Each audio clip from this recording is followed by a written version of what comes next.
ओम नमः शिवाय दोस्तों, हर हर महादेव। क्या आप जानते हैं कि पूरे साल में एक ऐसी एकादशी आती है जिसके बाद भगवान विष्णु 4 महीनों के लिए योग निद्रा में चले जाते हैं।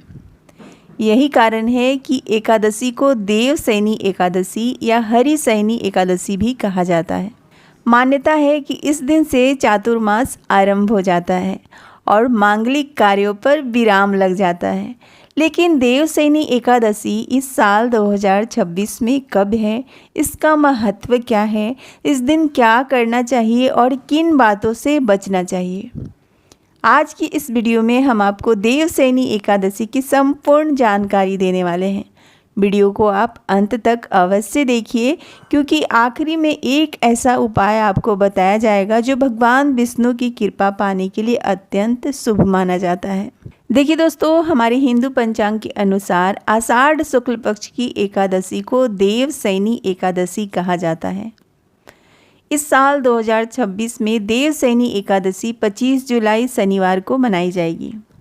एकादशी तिथि की शुरुआत हो रही है 24 जुलाई शाम 6:12 से और एकादशी तिथि की समाप्ति हो रही है 25 जुलाई रात 8:10 पे।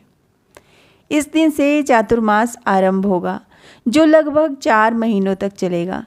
इस दौरान भगवान विष्णु क्षीर सागर में शेष नाग की शैया पर योग निद्रा में विराजमान रहते हैं। अब चलिए जान लेते हैं देवशयनी एकादशी का महत्व क्या होता है।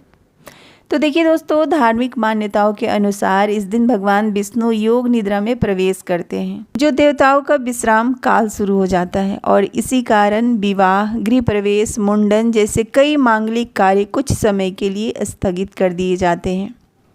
कहा जाता है कि इस दिन श्रद्धा और भक्ति से भगवान विष्णु की पूजा करने पर अनेक एकादशियों के समान पुण्य फल की प्राप्ति होती है। जो व्यक्ति इस दिन एकादशी का व्रत रखता है और भगवान विष्णु को ध्यान करता है, उनके जीवन में सुख, शांति और समृद्धि का वास होता है। चलिए जान लेते हैं देवशयनी एकादशी के दिन क्या करें। तो देखिए, इस दिन आपको सुबह जल्दी उठ करके पूजा करना है। भगवान विष्णु की पूजा करें, पीला वस्त्र पहने, पीला फूल, पीला प्रसाद भगवान को चढ़ाएं। आप इस दिन एकादशी का व्रत रखें। विष्णु सहस्त्र नाम का आप पाठ करें, ज़्यादा अच्छा होगा। आप इस दिन अपने सामर्थ्य के अनुसार दान करें। भगवान विष्णु की फोटो पर दीपक, पीला फूल, तुलसी पत्र और फल अर्पित करें। चलिए जान लेते हैं देवशयनी एकादशी के दिन क्या नहीं करना चाहिए। तो देखिए दोस्तों, इस दिन देवशयनी एकादशी के दिन आपको क्रोध और विवाद नहीं करना चाहिए। एकादशी के दिन मन को एकदम शांत रख के किसी से भी लड़ाई झगड़ा नहीं करना चाहिए। किसी को कटु वचन नहीं बोलना चाहिए। आप झूठ ना बोले, छल कपट से बिल्कुल ही दूर रहें।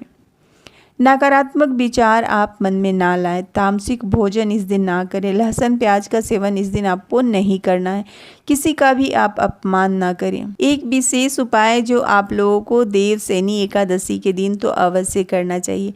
दोस्तों, देवशयनी एकादशी के दिन शाम के समय माता तुलसी की आप विधिवत पूजा करें, क्योंकि भगवान विष्णु को माता तुलसी अत्यधिक प्रिय हैं।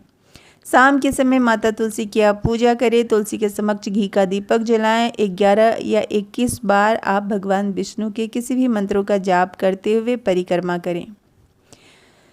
मुख्य दरवाजे पे आप दीपक जलाएं। एकादशी के दिन माता तुलसी में जल अर्पित ना करें। जल की जगह पे आप कच्चा दूध चढ़ाएं। अब चलिए बात कर लेते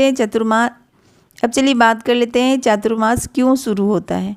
तो धार्मिक मान्यताओं के अनुसार जब भगवान विष्णु 4 महीनों तक योग निद्रा में रहते हैं और फिर कार्तिक शुक्ल एकादशी यानी देव उठनी एकादशी पर जागते हैं, इसी कारण देवशयनी एकादशी और देव उठनी एकादशी का विशेष महत्व बताया जाता है। आज का विशेष उपाय, देवशयनी एकादशी की शाम को भगवान विष्णु के सामने घी का एक दीपक जलाएं। 11-108 बार ओम नमो भगवते वासुदेवाय इस मंत्र का आप जाप करें। फिर तुलसी माता में जल अर्पित करें और परिवार में सुख समृद्धि के लिए आप प्रार्थना करें। यह उपाय अत्यंत शुभ माना जाता है। तो दोस्तों, ये था देवशयनी एकादशी का उपाय, आप लोग अवश्य कीजिएगा। उम्मीद करती हूँ आज की इस वीडियो से आप लोगों को अत्यधिक लाभ मिले। वीडियो कैसी लगी कमेंट में अवश्य बताइए। अच्छी लगी तो लाइक, शेयर और चैनल को सब्सक्राइब जरूर कीजिए और कमेंट में जय श्री हरि अवश्य लिखिए। तब तक आप लोग अपना ख्याल रखिए, हंसते रहिए, मुस्कुराते रहिए। हर हर महादेव।